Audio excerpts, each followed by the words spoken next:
Hey guys, Brandon here. I'm on my way home from work, and I thought I'd do a quick video about the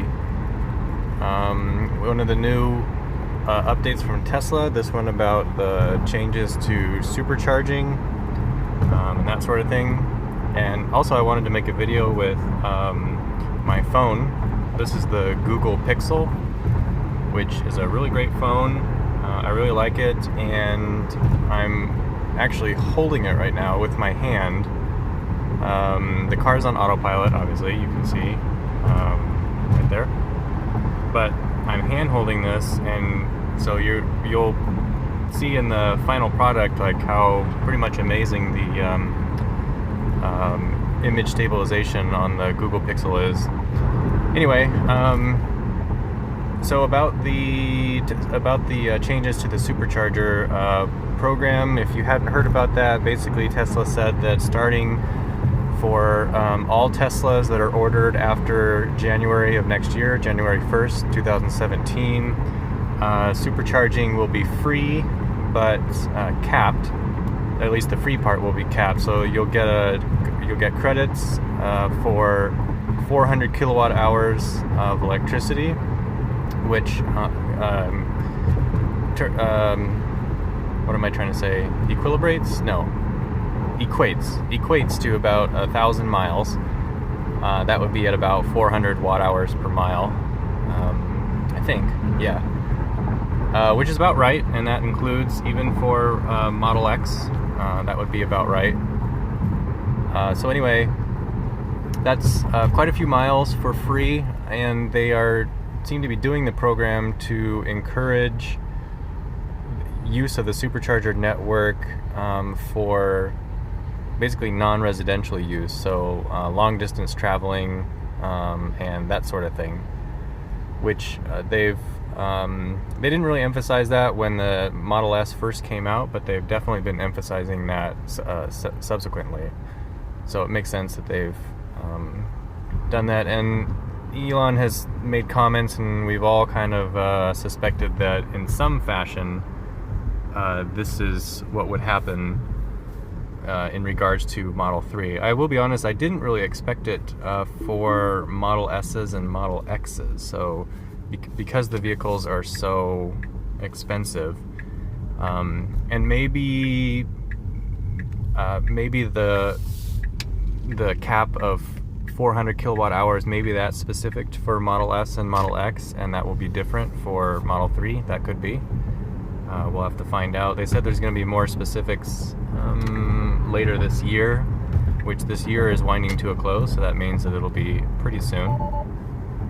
But either way, it doesn't affect any current vehicles, including mine, which is nice. I have used, let's see, the amount of electricity that I've used on supercharging networks is in the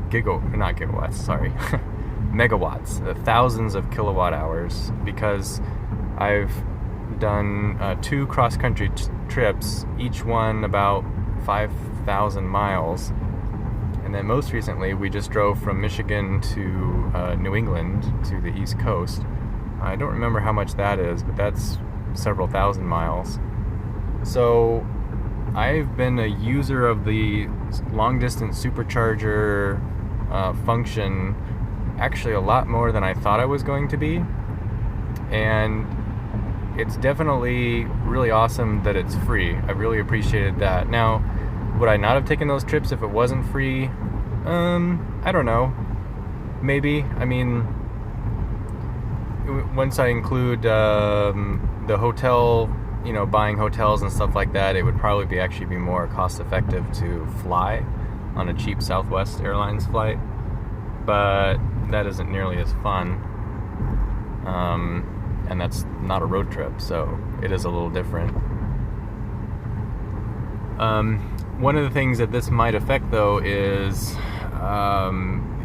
with Autopilot 2 hardware and stuff like that, when in coming years fully autonomous vehicles are actually approved to be driving around, and the whole Tesla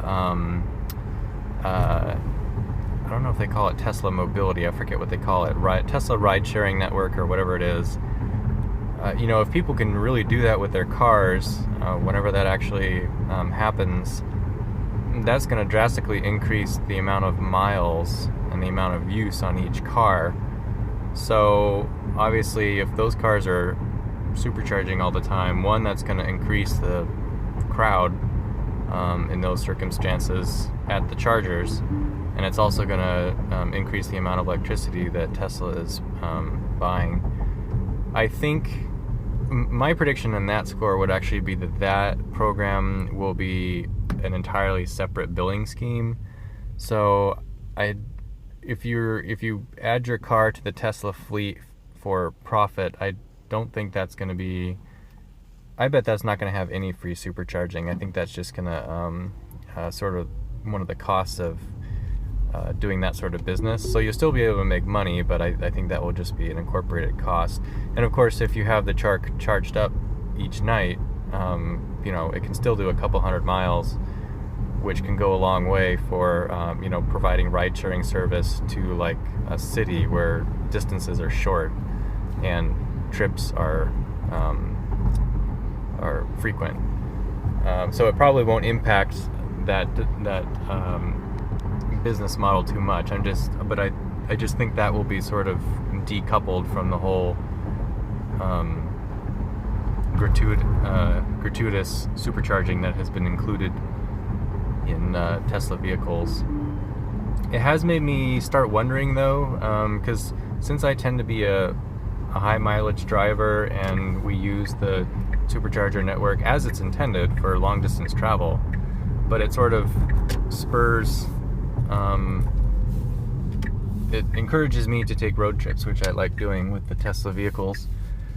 It sort of made me think like, maybe I should, I've sort of been thinking of what I would upgrade my Tesla to. I have a Model 3 reservation, and I don't know if I want to be driving the Model 3 instead of a Model X or a Model S. And I've also been thinking like, a Model X is a better family vehicle for us, so maybe doing that upgrade sooner would be better.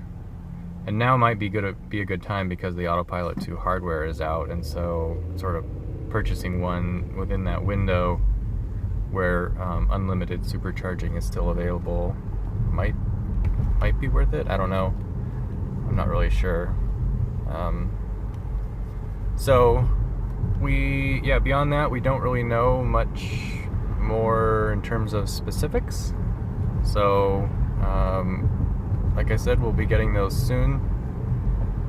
It will be interesting to see. Well, I was thinking that one of the first things that I thought of was like, Bjorn uses the supercharger, like that's sort of half his living. Well, maybe not half, but it's a significant part of what he does with the Nimber task and all that kind of stuff. And then I realized, it's not going to affect his because his is, grandfathered in just like mine, where we have unlimited miles.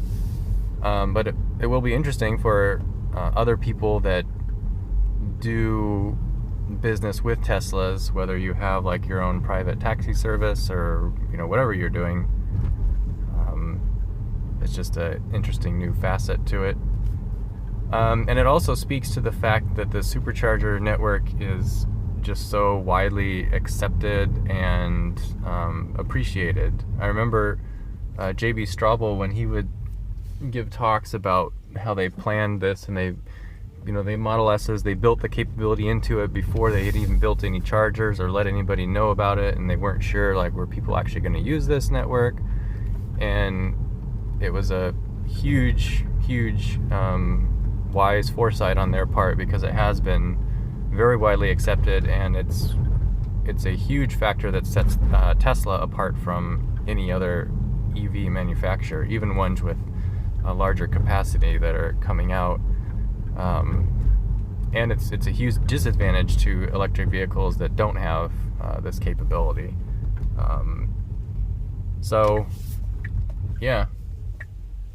I guess that's it. Just some thoughts about it. Would it affect, me purchasing a Tesla in the future? Like I said, it might give me the idea to purchase one in that window, but if I don't, no, it's not gonna, it's not gonna discourage me from, upgrading my vehicle or switching to a different Tesla vehicle or something like that. I was surprised. I was expecting this announcement or something like this, closer to Model 3's release. So it's interesting. So I was a little bit surprised that it affected Model S and Model X, but that's how it is. And I was trying to think of, historical remarks that Musk has made, because I remember he was, really playing up the freeness of the supercharger network, and particularly in a visit where he was in Japan, I think it was. And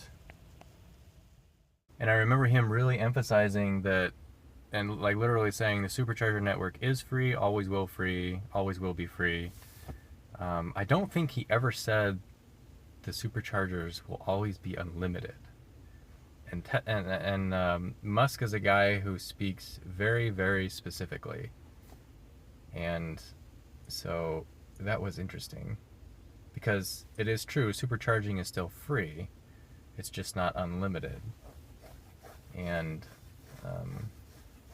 yeah, which is what we've kind of thought might happen, and apparently now is happening. So anyway, we'll find out what the there we go. We'll find out what additional specifics are and how they lay this out in the nitty-gritty, and it'll be interesting to see how much it does cost to charge after you exceed 400 kilowatt hours. That'll be interesting. Yeah, we'll see how this plays out.